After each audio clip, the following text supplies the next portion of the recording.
Hello hi welcome to warriors and wood buddies. This is your Kiran Kodumuru. Yes, మరి ఇక్కడ text book మీరు ఏ మేరకు చదివారు అనేందుకు ఒక ఛాలెంజింగ్ టెస్ట్ అయితే పెడుతున్నాను. ఎవరైతే మరి 10th క్లాస్ బయాలజికల్ సైన్స్లో టెక్స్ట్ బుక్ అయితే నేను పూర్తి చేశాను అనేటువంటి ఒక కాన్ఫిడెన్స్ తోటి ఉన్నారో వాళ్ళు ఈ క్వశ్చన్లు అయితే చేయడానికి ప్రయత్నించండి. క్వశ్చన్లు మొత్తం చేసిన తర్వాత మీరు ఎంత స్కోర్ చేశారు, 20కి అవుట్ ఆఫ్ 20కి 20 క్వశ్చన్స్ అయితే డిస్ప్లే చేస్తారు. ఈ 20కి మీరు ఎంత స్కోర్ చేశారని నాకు ఒకసారి కామెంట్లో అయితే మెన్షన్ చేయడానికి అయితే ప్రయత్నించండి. సో దట్ మీ యొక్క ప్రిపరేషన్ ఎలా ఉందనేది మీకు అర్థమవుతుంటుంది చాలా క్లియర్గా. సో ఇలా నాకు అవకాశం దొరికినప్పుడల్లా నేను 10th క్లాస్ కానీ 9th క్లాస్ కానీ 8th 7th 6th ఇలా కంపల్సరీ డెఫినెట్గా పెడతానండి. మరి ఇది ఎవరికి యూస్ఫుల్గా ఉంటుందంటే ఖచ్చితంగా ఎస్జిటిలో సైన్స్ పార్ట్లో యూస్ఫుల్గా ఉంటుంది. అదేవిధంగా స్కూల్ అసిస్టెంట్ బయో సైన్స్ వాళ్ళకు కూడా యూస్ఫుల్గా ఉంటుంది. అండ్ టెట్ పేపర్ 1 పేపర్ 2 ఎవరైతే రాస్తున్నారో వాళ్ళకందరికీ కూడా యూస్ఫుల్గా ఉంటుంది. అండ్ అదేవిధంగా ఏ స్టేట్లో అంటే తెలంగాణలో కావచ్చు, ఏపీలో కావచ్చు. ప్రజెంట్ అయితే టెక్స్ట్ బుక్ తెలంగాణకు సంబంధించి చెప్తూ ఉన్నాను. సో సేమ్ బుక్ ఏపీ వాళ్ళకు కూడా ఉంది కాబట్టి ఏపీ వాళ్ళకు కూడా యూస్ఫుల్గా ఉంటుంది. ఓకేనా? రైట్. ఛాలెంజింగ్ బిట్స్లో అంటే ఛాలెంజింగ్ టెస్ట్ ఏదైతే ఉందండి, నేను ఎందుకు ఈ టెస్ట్ని డిజైన్ చేస్తున్నా అంటే మీరు టెక్స్ట్ బుక్ని ఏ మేరకు చదివారు, సో లైన్ టు లైన్ చదువుతున్నారా లేదా, మొత్తం కూడా కవర్ చేశారా లేదా, సో అది క్లియర్గా తెలుసుకోవడానికి. ఒకవేళ మీరు ఈ 20 మార్క్స్లో అరౌండ్ ఒక 15 వరకు చేశారు, 15 వరకే చేశారంటే మాత్రం మీరు టెక్స్ట్ బుక్ని మళ్ళీ కంపల్సరీ చదవాల్సిందే. లేదు నేను 18, 19, 20 చేశాను, సో ఈ స్కోర్ మీకు వచ్చిందంటే ఓకే, వెల్ అండ్ గుడ్, మీరు బాగా ఉన్నారు టెక్స్ట్ బుక్లో. లేదు 18 కూడా తగ్గిపోయంటే ఖచ్చితంగా మీరు మళ్ళీ కూడా చదవాల్సిందే టెక్స్ట్ బుక్ని.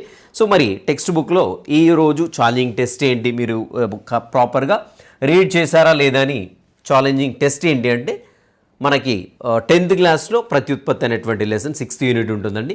ఆ 6th నుండి కొన్ని క్వశ్చన్స్ డిజైన్ చేసాం. చూద్దాం క్వశ్చన్లు ఏంటది. అండ్ ఫస్ట్ టైం మన ఛానల్ చూసినట్టు తప్పకుండా సబ్స్క్రైబ్ చేయండి. అదేవిధంగా వీడియో యూస్ఫుల్గా అనిపిస్తే మాత్రం తప్పకుండా లైక్ చేయడానికి అయితే ప్రయత్నించండి.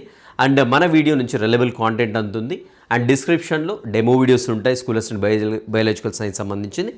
అంతేకాకుండా మీకు కేకే బయాలజీ అనేటువంటి యాప్ అనేది మనకి డిస్క్రిప్షన్లో ఉంది. అంతేకాకుండా ప్లేస్టోర్లో కూడా ఉంటుంది. డౌన్లోడ్ చేసుకోండి. దాంట్లో మనకి స్కూల్ అసిస్టెంట్ బయాలజీకి సంబంధించిన డిఫరెంట్ కోర్సెస్ మనం ఆఫర్ చేస్తున్నాం. తప్పకుండా తీసుకోవడానికి అయితే ప్రయత్నించండి. సో మన కోర్సును ఫాలో అవుతూ తెలంగాణ అదేవిధంగా ఇక్కడ ఏపీలో చూస్తూ ఉన్నారు కదా, వీళ్ళందరూ కూడా జాబ్ సాధించిన వాళ్ళు. రైట్, సెషన్లోకి అయితే వెళ్ళిపోదామండి. Right, here is the first question మనకి. రైట్, 10th క్లాస్లో ప్రత్యుత్పత్తి లెసన్ మళ్ళీ కూడా చెప్తున్నాను. సో మరి ఈ ప్రత్యుత్పత్తి అనేటువంటి లెసన్ మీరు ఎంత పర్ఫెక్ట్గా చదివారా అనేదానికి చూద్దాం. సో మరి ప్రాపర్గా చేస్తున్నారా లేదా ఒకసారి మీరు చెక్ చేసుకోండి. రైట్, ఫస్ట్ క్వశ్చన్, క్రింది వాటిలో సరైన ప్రవచనాలు గుర్తించండి. సో చిక్కుడు గింజల అంకురచ్చాన్ని పూర్తిగా వినియోగించుకొని విత్తనాలుగా మారుతాయి. ఫస్ట్ స్టేట్మెంట్ ఇది. అండ్ రెండవ స్టేట్మెంట్ వచ్చేసి కణ విభజన జరిగే విధానం గురించి తెలుసుకోవడానికి మొదట ప్రయత్నించిన వ్యక్తి వచ్చేసి రుడాల్ఫ్ విర్కో. పుష్పించే మొక్కల జీవిత చక్రంలో పిండం మరియు విత్తనానికి మధ్య ఉండేటువంటి దశ ఏదైతుందో ఫలం అనేటువంటి దశ. ప్రతి అండం మధ్యలో పోషక పదార్థాలు, నీరు కూడా ఉంటాయి. రైట్, ఇక్కడ 4 స్టేట్మెంట్ చాలా క్లియర్గా కనపడుతున్నాయి. వీటిలో మీరు సరి అయిన స్టేట్మెంట్ ఏంటో ఎన్నుకోవడానికి అయితే ప్రయత్నించండి. ఓకేనా? సరి అయిన స్టేట్మెంట్ ఎన్నుకోవడానికి ప్రయత్నించండి. సో ఇక్కడ ఇవి స్టేట్మెంట్స్, దీనికి సంబంధించినటువంటి ఇవన్నీ కూడా చూద్దామండి. రైట్, ఇక్కడ స్టేట్మెంట్స్లో చూసినట్టయితే ఒకసారి చూడండి. మనకి చిక్కుడు గింజల అంకురచ్చాన్ని పూర్తిగా వినియోగించుకొని విత్తనాలుగా మారుతాయి. Yes exactly the right statement. And కణ విభజన జరిగే విధానం గురించి తెలుసుకోవడానికి మొదట ప్రయత్నించిన వ్యక్తి రుడాల్ఫ్ విర్కో. ఇది తప్పండి. ఓకేనా?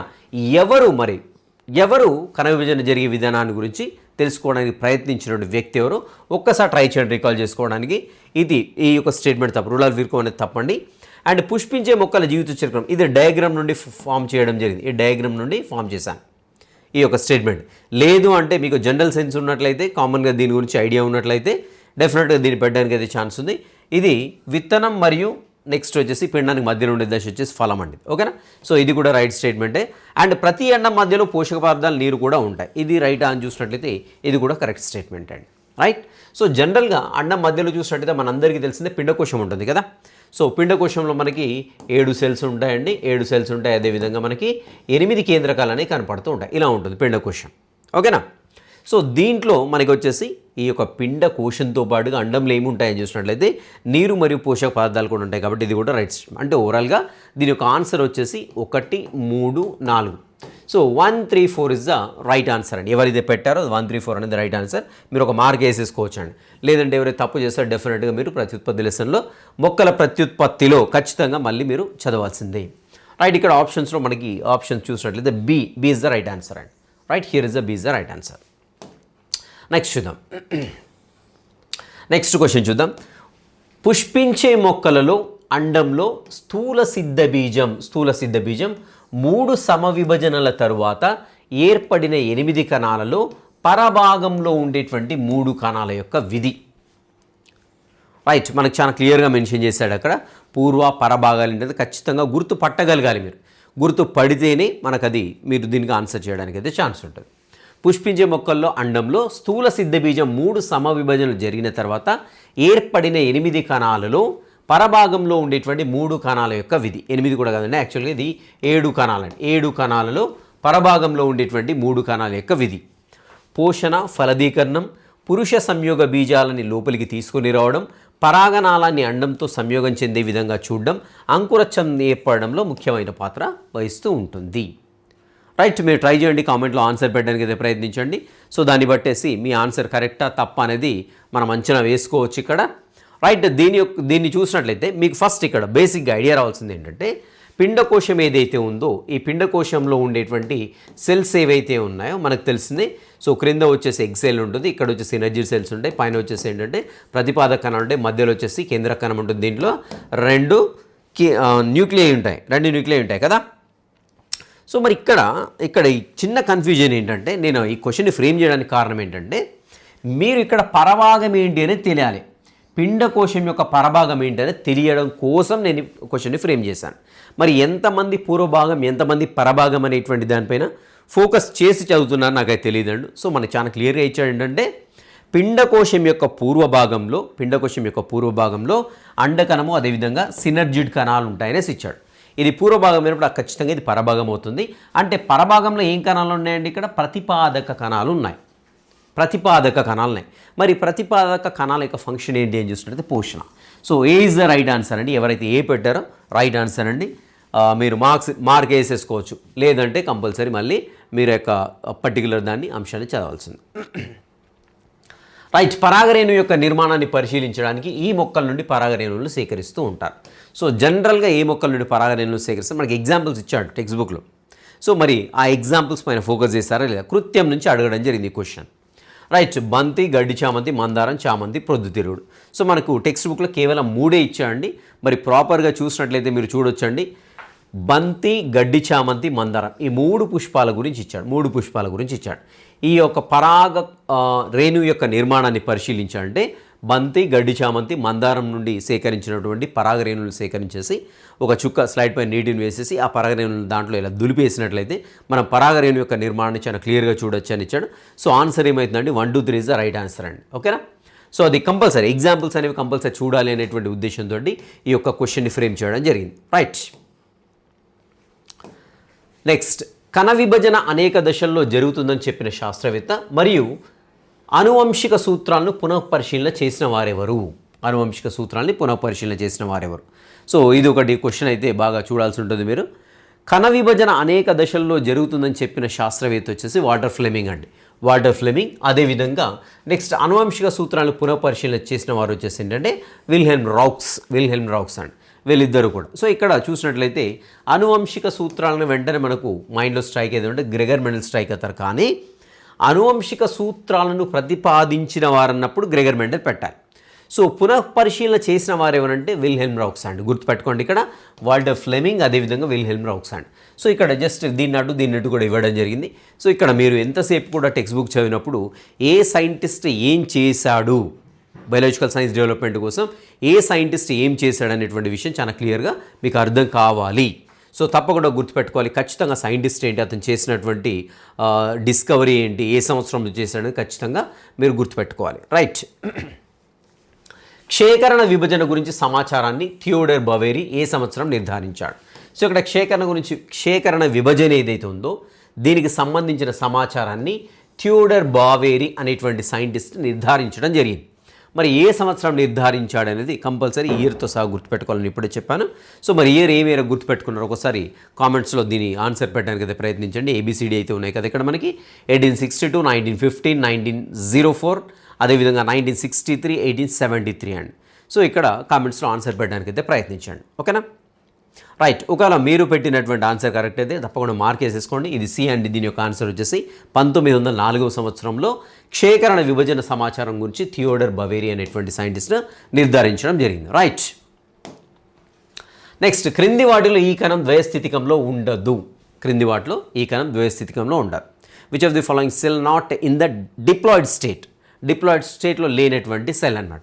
నాడీ కణం, గ్రంథి కణం, పరిపక్వ ప్రత్యుత్పత్తి కణం, ఫలదీకరణ చెందిన అండము, పైవేవి కాదు. సో ఒకరి కామెంట్స్లో ఇది ఆన్సర్ పెట్టడానికి అయితే ప్రయత్నించండి. మరి దీని యొక్క ఆన్సర్ ఏంటనేది రివీల్ చేస్తాను. సో చాలా క్లియర్గా చదవాలండి. సో నాడీ కణం కావచ్చు, గ్రంథి కణం కావచ్చు, ఇవన్నీ కూడా శారీరక కణాలు. రైట్, సో అదేవిధంగా పరిపక్వ ప్రత్యుత్పత్తి కణం పక్కన పెడదాం. సో ఫలదీకరణ చెందినటువంటి అండం, అండంలో సింగిల్ సెట్ ఆఫ్ క్రోమోజోమ్స్ ఉంటాయి. అదేవిధంగా ఫలదీకరణ చెందినంటే స్పర్మ్ వచ్చి దాంతో ఫ్యూజ్ అవుతుంది. ఫ్యూజ్ అయిన తర్వాత మనకి అల్టిమేట్గా it turns into diploid state, ద్వయస్థితిక కణంగా మారుతూ ఉంటుంది. పైవేవి కాదనేటువంటి ఆప్షన్. ఒకసారి ఇక్కడ బాగా ఇది గమనించినట్లయితే పరిపక్వ ప్రత్యుత్పత్తి కణం అంటున్నాం. పరిపక్వ ప్రత్యుత్పత్తి కణం ఎప్పుడు కూడా ఏంటంటే ఏ స్టేట్లో ఉంటుందండి? ఎన్ స్టేట్లో ఉంటుంది. అంటే ఏంటి? ఏకస్థితికంలో. పరిపక్వ ప్రత్యుత్పత్తి కణం అంటే ఏంటంటే శుక్రకణం అన్నా కావచ్చు, లేదంటే అండమైన కావచ్చు. సో దీన్ని ఏమంటామంటే పరిపక్వ ప్రత్యుత్పత్తి కణం అంటాం. ఒకవేళ ఈ ప్లేస్లో అపరిపక్వ ప్రత్యుత్పత్తి కణం ఇచ్చాడు, అపరిపక్వ ప్రత్యుత్పత్తి కణం ఇచ్చాడు అనుకోండి, అప్పుడు ఆన్సర్ ఏమవుతుందంటే పైవేవి కాదవుతుంది. కానీ ఇక్కడ ఈ సందర్భంలో మనకి పరిపక్వ ప్రత్యుత్పత్తి కణం ఇచ్చాం కాబట్టి ఇది ఆన్సర్ అండి. సో మీరు ఎవరైతే ఇది పర్టికులర్గా సి అనుకున్నారో మార్గేసేసుకోవచ్చు. రైట్, ఫలదీకరణ చెందిన అండం ఎన్ని నెలల్లో ఒక వ్యక్తిగా మారడం జరుగుతుంది? సో ఇది ఈ క్వశ్చన్ చేసిన వాళ్ళైతే very perfect and text book. నేను మళ్ళీ కూడా చెప్తున్నాను, ఈ క్వశ్చన్కి మీరు ఆన్సర్ చేస్తే మీరు టెక్స్ట్ బుక్ పర్ఫెక్ట్గా చదువుతున్నట్టుగా మనకి అర్థమవుతుంది. రైట్, ఫలదీకరణ చెందిన అండం ఎన్ని నెలల్లో ఒక వ్యక్తిగా మారడం జరుగుతూ ఉంటుంది? 3 నెలలు, 9 నెలలు, 240 నెలలు, ఫలదీకరణం చెందినటువంటి 12 వారాల తర్వాత, నెక్స్ట్ వచ్చేసి 10 నెలలు. రైట్, ఒక జస్ట్ 5 సెకండ్స్ అండి, ట్రై చేయండి కామెంట్స్లో ఆన్సర్ పెట్టడానికి అయితే. ఓకేనా? రైట్, 3 నెలలు, 9 నెలలు, 240 నెలలు, ఫలదీకరణం చెందిన 12 వారాల తర్వాత, అదేవిధంగా 10 నెలలు. ఒకసారి గమనించినట్లయితే దీని యొక్క ఆన్సర్ వచ్చేసి 240 నెలలు అండి. 240 నెలలు. సో చాలా క్లియర్గా స్టేట్మెంట్ ఇచ్చాడు. ఫలదీకరణం చెందిన అండం 20 సంవత్సరాల తర్వాత ఒక వ్యక్తిగా మారడం జరుగుతుందని ఇచ్చాడు. 20 సంవత్సరాలు అంటే ఏంటండి? 12 ఇంటూ 12 కదా, 12 24 అంటే 240 నెలలు.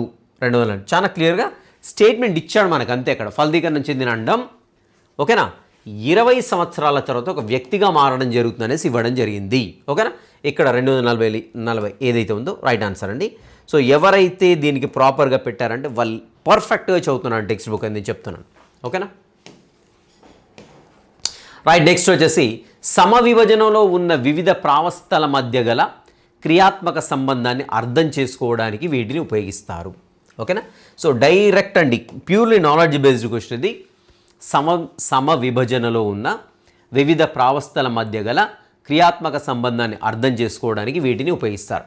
కేంద్రక సంలీనం, కేంద్రక వియోగం, కణ సంలీన ప్రక్రియ, వ్యాపనం 1 మరియు 2.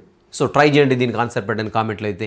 8th దానికి సమవిభజనలో ఉన్న వివిధ ప్రావస్థల మధ్య గల క్రియాత్మక సంబంధాన్ని అర్థం చేసుకోవడానికి వీటిని ఉపయోగిస్తారు. రైట్, ఇక్కడ చూసినట్లయితే కేంద్రక ఈ యొక్క సమవిభజనలో ఉండేటువంటి రకరకాల దశలపై ప్రయోగాలు చేసింది ఇద్దరు శాస్త్రవేత్తల పేరు కూడా రీకాల్ చేసుకోవడానికి ప్రయత్నించాలి మీరు. సో ఒకటి పోటు నరసింహారావు, అదేవిధంగా జాన్సన్ అనేటువంటి ఇద్దరు సైంటిస్టులు అయితే ఈ యొక్క సమవిభజనలో ఉండేటువంటి రకరకాల దశలు, వాటి ట్రిగ్గరింగ్ ఫ్యాక్టర్స్ని మొత్తం కూడా వాళ్ళు రివీల్ చేయడానికి అయితే ప్రయత్నించారండి. సో దీనిలో భాగంగా వాళ్ళు ఉపయోగించిన ప్రక్రియ ఏంటంటే కణ సంలీన ప్రక్రియ. So C is the right answer అండి. ఎవరైతే సి పెట్టారో కామెంట్స్లో తప్పకుండా మార్క్ వేసేసుకోవచ్చు. నెక్స్ట్, కణచక్రంలోని ఈ దశలో కణాంగాలు విభజన చెందుతాయి. కణచక్రంలోని ఈ దశలో కణాంగాలు విభజన చెందుతాయి. సో మీకు డైరెక్ట్గా అక్కడ దశ ఏది అనేది నేను డైరెక్ట్ దశ మెన్షన్ చేయలేదు, ఎందుకంటే నాకు దానిపైన క్రింద అడ్డు ఉన్న దశలు వేరుగా ఉన్నాయి కాబట్టి వాటిని బేస్ చేసుకొని నేను ఒకటి ఇచ్చాను. మొదటి సంధాన దశ, 2వ సంధాన దశ, 3వ సంధాన దశ, 4వ సంధాన దశ, 5వ సంధాన దశ. రైట్, ఇక్కడ ఒకసారి గమనించండి. కణచక్రంలోని ఈ దశల్లో కణాంగాలు విభజన చెందుతాయి. మొదటి సంధాన దశ, 2వ సంధాన దశ, 3వ సంధాన దశ, 4వ సంధాన దశ, 5వ సంధాన దశ. ఒకవేళ మీకు ఇక్కడ ఆన్సర్ దొరకలేదు, చదివినట్టుగా అనిపించట్లేదంటే yes you can open the cell cycle అనేటువంటి దట్ పర్టికులర్ టాపిక్ ఏదైతే ఉందో 10th క్లాస్లో ఆ టాపిక్ని ఓపెన్ చేయండి. ఓపెన్ చేసేసి అక్కడ మీరు అంతర్దశలో ఉన్నటువంటి వివిధ రకాల దశలను అయితే పరిశీలించండి. మీకు ఈ యొక్క మొదటి సంధాన దశ, రెండవ సంధాన దశ, మూడవ సంధాన దశ అనేవి కనపడుతూ ఉంటాయి. సో దీని యొక్క ఆన్సర్ వచ్చేసి రెండవ సంధాన దశ అండి, రెండవ సంధాన దశ. ఓకేనా? సో ఇది వచ్చేసి మొదటి సంధాన దశ వచ్చేసి G1, రెండవ సంధాన దశ G2, సంశ్లేషణ దశ వచ్చేసి S దశ అండి. సో కాబట్టి ఇది రెండవ సంధాన దశ ఆన్సర్ అవుతుంది. రైట్, నెక్స్ట్ కణ విభజనలోని ఈ దశలో కండెతంతువులు సంకోచం చెందుతాయి. సో కండెతంతువులు వ్యాకోచం చెందడం ఎప్పుడు, కండెతంతువులు సంకోచం చెందడం ఎప్పుడు? రైట్, మధ్యస్థ దశ, చలన దశ, అంత్యదశ, అంతరదశ, కణద్రవ్య విభజన దశ. సింపుల్ క్వశ్చన్ అండి, very simple and purely direct question అండి. కణ విభజనలోని దశలో కండెతంతువులు సంకోచం చెందుతాయి.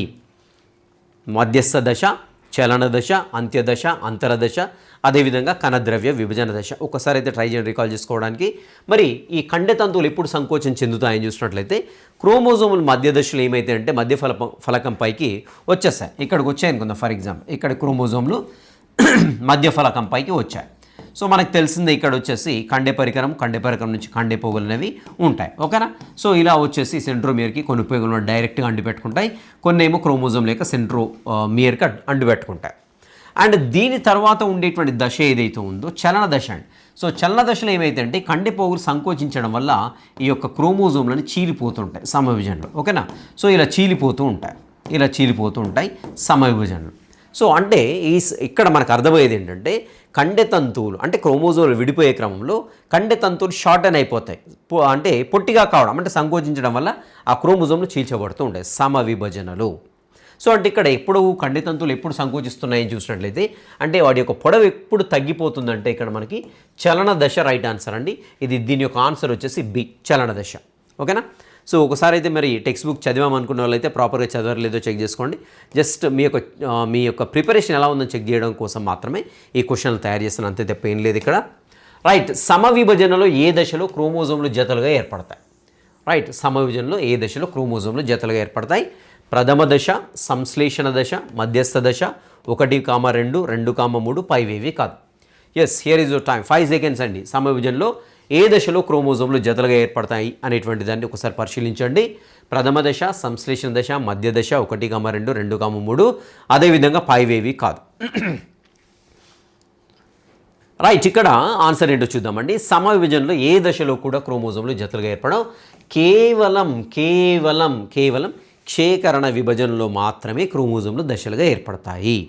ఎందుకంటే జెనెటిక్ మెటీరియల్ ఎక్స్చేంజ్ కావాలి క్షేకరణ విభజనలో. సమవిభజనలో ఎలాంటి జెనెటిక్ మెటీరియల్ అని ఎక్స్చేంజ్ కాదండి. కాబట్టి అవి జతలుగా హోమోలోగస్ క్రోమోజోమ్స్ అనేవి జతలుగా కూడడం జరగదు. సో కాబట్టి దీని యొక్క ఆన్సర్ ఏంటండి? ఎఫ్ అని కామెంట్లో పెట్టిన వాళ్ళందరూ మార్క్ వేసేసుకోవచ్చు, right answer. And then next వచ్చేసి క్షేకరణ సమవిభజనలో వరుసగా క్రోమోజోమ్ల విభజనలు ఎన్నిసార్లు జరుగుతాయి? రైట్, క్షేకరణ అదేవిధంగా సమవిభజన. సో ఇక్కడ మీరు గమనించాల్సింది ఏంటంటే క్వశ్చన్లు ఎప్పుడైనా మీరు ఇక్కడైనా సరే ఎగ్జామ్లోనే సరే ఫస్ట్ ఏం అడుగుతున్నాడు, రెండింటి గురించి ప్రస్తావన వచ్చినప్పుడు మొదట ఏ అంశాన్ని టచ్ చేస్తున్నాడు, రెండోసారి ఏ అంశాన్ని టచ్ చేస్తున్నాడు, దాన్ని గమనించండి. నేను సమవిభజన క్షేకరణ విభజన అంటే ఒక రకమైన ఆన్సర్ వస్తుంది. ఓకేనా? క్షేకరణ విభజన సమవిభజన అంటే మరో రకమైన ఆన్సర్ వస్తుంది. ఓకేనా? కాబట్టి ఏంటంటే సో జస్ట్ ఎగ్జాంపుల్ చెప్తున్నాను. ఎగ్జామ్లో కూడా ఏవైనా ఒక క్వశ్చన్లో 2 అంశాలు ఉన్నప్పుడు తప్పకుండా మొదట ఏది అడుగుతున్నాడు, రెండోది ఏది అడుగుతున్నాడు దాన్ని గమనించిన తర్వాత ఆన్సర్ పెట్టండి. ఓకేనా? క్షేకరణ విభజన సమవిభజనలో వరుస క్రోమోజోమ్లు విభజనలు ఎన్నిసార్లు జరుగుతాయి? రైట్, 1, 2, 2, 1, 2, 2, 1, 1 5 కాదు. ఎస్, 12 త్వరగా ఆన్సర్ పెట్టడానికి అయితే ప్రయత్నించండి. ABCDE 5 ఆప్షన్స్ అయితే ఇచ్చాను కదా. సో 1, 2, 2, 1, 2, 2, 1, 1 5 కాదు. రైట్, ఇక్కడ క్షేకరణ విభజన సమవిభజన వరుస క్రోమోజోమ్లు విభజన ఎన్నిసార్లు జరుగుతాయంటే కేవలం క్షేకరణ విభజన సమవిభజన కేవలం క్రోమోజోమ్ల విభజన అనేది ఒకసారి మాత్రమే జరుగుతుంది, గమనించండి. కేవలం ఒకసారి మాత్రమే. ఈవెన్ క్షేకరణ విభజన కూడా క్రోమోజోమ్ల విభజన అన్నాను. ఇక్కడ క్రోమోజోమ్ల విభజన అంటే క్రోమోజోమ్లు చీలడం అండి.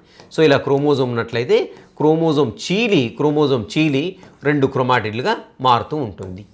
ఇలా చీలితే దాన్ని ఏమంటామంటే క్రోమోజోమ్ల విభజన అంటాం. మరి ఇక్కడ క్షేకరణ విభజనలో 2 సార్లు జరుగుతుందని డౌట్ వస్తుంది. 2 సార్లు కాదు, గుర్తుపెట్టుకోండి. క్షేకరణ విభజనలో మొదటి క్షేకరణ విభజన ఏదైతే ఉందో అక్కడ క్రోమోజోమ్లు విభజించబడవు, క్రోమోజోమ్లు జరుగుతాయి. క్రోమోజోమ్లు ఆ ధ్రువానికి ఈ ధ్రువానికి జరుగుతాయి, గుంజబడతాయి. సో ఎక్కడైతే మనకి క్షేకరణ విభజన 2 ఉంటుందో క్షేకణ విభజన 2 ఉంటుందో అప్పుడు మాత్రమే క్రోమోజోమ్లు చీలి విభజించబడతాయి. గుర్తుపెట్టుకోండి. సో కాబట్టి దీని యొక్క ఆన్సర్ ఏమవుతుంది? డి ఆన్సర్ అవుతుంది. 1,1 దీని యొక్క ఆన్సర్ అవుతుంది. రైట్. నెక్స్ట్, ప్రభుత్వం ఈ కేంద్రాల ద్వారా హెచ్ఐవి వ్యాధిగ్రస్తులకు వైద్య సదుపాయాలు కలుగజేస్తుంది. ప్రభుత్వం ఈ కేంద్రాల ద్వారా హెచ్ఐవి వ్యాధిగ్రస్తులకు వైద్య సదుపాయాలు కలుగజేస్తుంది. Asha, red ribbon express, red ribbon club, ART 13451. ఒకసారి గమనించండి. మళ్ళీ కూడా ABCDEF కూడా ఇచ్చాను ఆప్షన్ ఇక్కడ. ఎందుకంటే లాస్ట్ టెట్లో మనకి జీ ఆప్షన్ కూడా ఇచ్చాడు. ABCDEFG కూడా ఇచ్చాడు. సో కాబట్టి నేను F వరకే క్లోజ్ చేశాను దీన్ని. ప్రభుత్వం ఈ కేంద్రాల ద్వారా హెచ్ఐవి వ్యాధిగ్రస్తులకు వైద్య సదుపాయాలు కలుగజేస్తుంది. Asha, red ribbon club, red ribbon express, ART 13451. Right. కామెంట్స్లో మీ ఆన్సర్ పెట్టడానికి అయితే ప్రయత్నించండి. ఒకసారి ఇక్కడ క్వశ్చన్ని గమనించినట్లయితే సదుపాయాలు అని అడిగాను నేను ఇక్కడ. వైద్య సదుపాయాలు అన్నాను. వైద్య సదుపాయాలు రెడ్ రిబన్ క్లబ్ కావచ్చు, అదేవిధంగా రెడ్ రిబన్ క్లబ్ కాదు, రెడ్ రిబన్ ఎక్స్ప్రెస్ కావచ్చు, అదేవిధంగా ఆశా ఈ కావచ్చు. సో ఇక్కడ ఏంటంటే ఇవి రెండు కూడా ప్రోగ్రామ్స్ అండి, ఇవి రెండు కూడా కార్యక్రమం. బట్ ఇక్కడ వైద్య సదుపాయాలు అన్నప్పుడు కేవలం ఆర్ట్ మాత్రం వస్తుంది. ఏఆర్టీ ఫుల్ ఫామ్ కూడా రీకాల్ చేసుకోవడానికి ప్రయత్నించండి. కేవలం వైద్య సదుపాయాలు అడిగాను కాబట్టి ఇక్కడ ఏంటి ఆర్ట్ అనేది దీని యొక్క ఆన్సర్ అవుతుంది. సో 13th క్వశ్చన్ యొక్క ఆన్సర్ వచ్చేసి డి. రైట్. నెక్స్ట్, మానవ పురుష ప్రత్యుత్పత్తి వ్యవస్థలో జతలుగా లేనివి. గుర్తుపెట్టుకోండి. మానవ పురుష ప్రత్యుత్పత్తి వ్యవస్థలో జతలుగా లేనటువంటి భాగాలేంటి? సో మీకు ఇక్కడ చూడొచ్చండి, క్వశ్చన్ యొక్క స్టేట్మెంట్స్ ఉన్నాయి. క్వశ్చన్ అయితే గుర్తుంది కదా. మానవ పురుష ప్రత్యుత్పత్తి వ్యవస్థలో జతలుగా లేనటువంటి భాగాలు ఏమిటి? స్ఖలననాళం, పౌరుష గ్రంథి, కౌపర్ గ్రంథి, ప్రసేకం, శుక్రనాళికలు. సో వీటిల్లో జతలుగా లేనటువంటివి ఏవి అనేది ఒకసారి ఆన్సర్ చేయడానికి అయితే ప్రయత్నించండి. సో దీని యొక్క ఆన్సర్స్ వచ్చేసి 125, నెక్స్ట్ 245, 1324, 123 అండ్ అదేవిధంగా 24. ఎస్ కమాన్ త్వరగా కామెంట్స్లో దీని యొక్క ఆన్సర్ అయితే పెట్టడానికి ప్రయత్నించండి. క్వశ్చన్ నెంబర్ 14 కదా, 14 13. రైట్, 14 క్వశ్చన్ అండి. రైట్. మానవ పురుష ప్రత్యుత్పత్తి వ్యవస్థలో జతలుగా లేనటువంటి భాగాలు స్ఖలనాళం, పౌరుష గ్రంథి, కౌపర్ గ్రంథి, ప్రసేకం, శుక్రనాళికలు. 125, 245, 1324, 123 and 24 అండి. రైట్. ఇక్కడ ఒకసారి చూద్దామండి. స్ఖలనాళం ఎక్కడ ఏర్పడుతుంది అంటే శుక్రగ్రాహికలు ఉంటాయి. ఇటు శుక్రగ్రాహికలు ఉంటాయి. శుక్రగ్రాహికల నుండి ఒక చిన్న నాళం వస్తుంది. అండ్ అదేవిధంగా ఇక్కడ మనకి ముష్కాలు ఉంటాయి. ముష్కాల నుండి శుక్రవాహిక వస్తుంది. శుక్రవాహిక అదేవిధంగా ఈ యొక్క స్ఖలననాళం, శుక్రవాహిక అదేవిధంగా శుక్రగ్రాహికల నుంచి చిన్న నాళం కలిసి స్ఖలననాళం ఏర్పడుతుంది. ఇటొకటి ఏర్పడుతుంది. కాబట్టి ఇది జతలుగా ఉంటుంది. నెక్స్ట్, పౌరుష గ్రంథి చూసినట్లయితే ఇవి రెండు కూడా ఎక్కడ తెరుచుకుంటాయండి? ప్రసేకంలో తెరుచుకుంటాయి కదా. ఈ ప్రసేకంలో తెరుచుకునేటువంటి ప్రాంతంలో మనకు కేవలం ఒక గ్రంథి మాత్రమే ఉంటుందండి. ఇది వచ్చేసి పౌరుష గ్రంథి. కేవలం ఇది ఒకటి మాత్రమే ఉంటుంది, జతలుగా ఉండదు. నెక్స్ట్, కౌపర్ గ్రంథులు, బల్బో యురెత్రల్ గ్లాండ్స్ అంటాం, ఇక్కడ ఉంటాయండి. ఇది ఒక పెయిర్ ఉంటుందండి. కౌపర్ గ్రంథి కూడా జతలుగా ఉంటుంది. నెక్స్ట్ అదేవిధంగా ప్రసేకం, యురెత్ర అంటాం కదా. సో ప్రసేకం ఒకటి మాత్రమే ఉంటుంది, జతలుగా ఉండదు. సో ఇది కూడా ఒకటి. నెక్స్ట్, శుక్రనాళికలు వాస ఎఫరెన్షియా అండి. వాస ఎఫరెన్షియా ఎక్కడ ఉంటుందండి?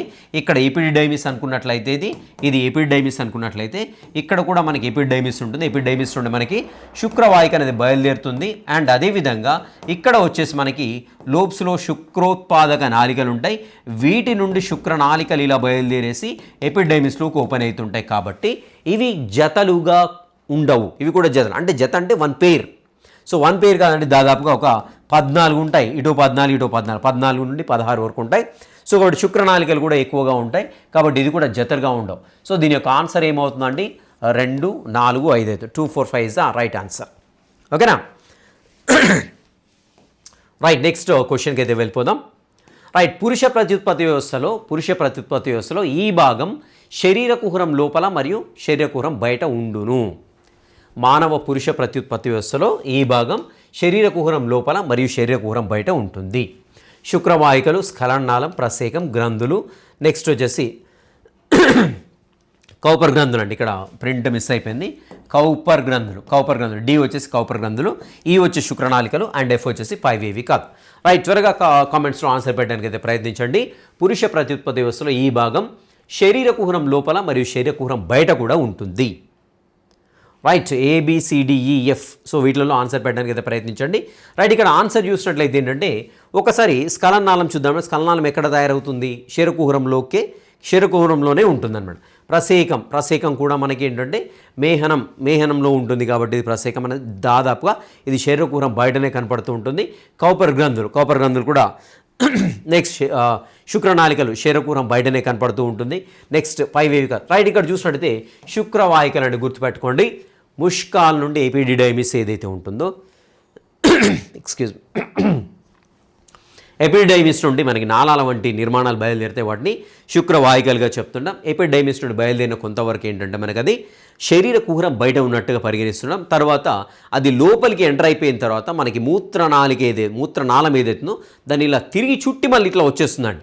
సో కాబట్టి అంటే శుక్రవాహికలు is the right answer. A is the right answer అండి. రైట్ నెక్స్ట్ వచ్చేసి ఛేదనం, అంటుకట్టడం, అంటుతొక్కడం వంటి విధానాల ద్వారా వ్యాప్తి చెందేటువంటి మొక్కలకు ఉదాహరణ. ఛేదనం, అంటుకట్టడం, అంటుతొక్కడం 3 అండి ఇక్కడ. రైట్ వంటి విధానాల ద్వారా వ్యాప్తి చెందేటువంటి మొక్కలకు ఉదాహరణ అనాస, నారింజ, గులాబీ, ద్రాక్ష, పైవన్నీ. ఓకేనా, అనాస, నారింజ, గులాబీ, ద్రాక్ష, పైవన్నీ. రైట్ త్వరగా ఛేదనం, అంటుకట్టడం, అంటుతొక్కడం వంటి విధానాల ద్వారా వ్యాప్తి చెందేటువంటి మొక్కలకు ఉదాహరణ. సో చాలా క్లియర్గా సపరేట్గా స్టేట్మెంట్ ఇచ్చారు. డైరెక్ట్ యాజ్ ఇట్ ఈస్గా ఇక్కడ క్వశ్చన్ అనేది ఫ్రేమ్ చేయడం జరిగింది. అనాస, నారింజ, గులాబీ, ద్రాక్ష, పైవన్నీ. రైట్ దీని యొక్క ఆన్సర్ చూసినట్లయితే ఈ పైవన్నీ అనేది దీని యొక్క ఆన్సర్ అవుతుందండి. సాంప్రదాయ పద్ధతిలో వ్యాప్తి చెందేటువంటి అంటే సాంప్రదాయ పద్ధతిలో శాఖీయ వ్యాప్తి ద్వారా వ్యాప్తి చెందించేటువంటి మొక్కలు అన్నప్పుడు సో వాటి అన్నిటి కూడా మెన్షన్ చేయడం జరిగింది. రైట్ సో బొండు మల్లె, పులిచింత, చేమలు వరుసగా వీటి ద్వారా శాఖీయ ప్రత్యుత్పత్తి జరుపుకుంటాయి. బొండు మల్లె, పులిచింత, చేమలు వరుసగా వీటి ద్వారా శాఖీయ ప్రత్యుత్పత్తి జరుపుకుంటాయి. వన్ థింగ్ ఏంటంటే ఇక్కడ మన దాంట్లో ఆల్రెడీ కేకే బయలు టెస్ట్ సిరీస్ ఉన్నదండి. ఆల్రెడీ ఏపీ వాళ్ళకైతే టెస్ట్ సిరీస్ అందుబాటులో ఉంది. ఆల్మోస్ట్ అన్ని క్వశ్చన్ ఇలాగే ఉంటాయి. సో లాస్ట్ టైం ర్యాంక్ ఎవరైతే సాధించారో వాళ్ళు టెస్ట్ సిరీస్ తీసుకున్నారు. ఆల్రెడీ సాధించిన వాళ్ళు టెస్ట్ సిరీస్ని అడగండి. టెస్ట్ అంటే నేను ఏదో గ్రేట్ అని చెప్పట్లేదు. మన టెస్ట్ సిరీస్లో క్వశ్చన్లు చేసి ఏంటంటే టెక్స్ట్ బుక్స్ని మీ చేత చదివిపిస్తాయి. క్వశ్చన్లు ఖచ్చితంగా 100% మీ చేత టెక్స్ట్ బుక్స్ చదివిపిస్తాయి. సో జనరల్గా ఏదో సింపుల్గా తయారు చేయడం ఉండదండి. క్వశ్చన్లు అనేవి పర్ఫెక్ట్గా ఉంటాయి. ఎందుకంటే ఉదాహరణకి ఇక్కడ చూద్దాం. ఇక్కడ చూసినట్టయితే ఈ క్వశ్చన్ కంప్లీట్గా 4 క్వశ్చన్లను కలిపేసి ఒక క్వశ్చన్ ఫ్రేమ్ చేశాం. ఇక్కడ గమనించండి. సో నేను కూడా సింపుల్గా డైరెక్ట్ ఒక క్వశ్చన్ తయారు చేసి 100 క్వశ్చన్లను తయారు చేసి అలా కాదు. సో నా ఉద్దేశం ఏంటి అంటే టెస్ట్ సిరీస్ యొక్క ఉద్దేశం ఏంటంటే అభ్యర్థి చేత పూర్తి స్థాయిలో టెక్స్ట్ బుక్ చదివించాలి. ఏం మిస్ అవుతున్నాడో అభ్యర్థికి చూపించాలి. ఇలా ఇక్కడ మిస్ అవుతున్నారు మీరు అనే విషయం వాళ్ళకి తెలియజేయాలి. ఆ ఉద్దేశంలో టెక్స్ట్ సిరీస్ రూపొందించడం జరిగింది. సో టెస్ట్ సిరీస్ అనేవి ఏపీ వాళ్ళకైతే ప్రజెంట్ కేకే బయాలజీలో అందుబాటులో తీసుకోండి. రైట్ క్వశ్చన్ చూద్దాము. బొండు మల్లె, పులిచింత, చేమలు వరుసగా వీటి ద్వారా శాఖీయ ప్రత్యుత్పత్తి జరుపుకుంటాయి. రైట్ వేరు, రన్నర్, స్టోలన్ కందం, వేరు, స్టోలన్స్, రన్నర్ కందం, రన్నర్, స్టోలన్స్, వేరు కందం, రన్నర్, స్టోలన్స్, కందం వేరు, రన్నర్, కందం, స్టోలన్స్ వేరు. రైట్ ఒకసారి ఆన్సర్ పెట్టడానికి అయితే ప్రయత్నించండి. రైట్ బొండు మల్లె మనకు తెలిసిందే వేరు ద్వారా జరుపుకుంటూ ఉంటుందండి. వేరు ఓకేనా.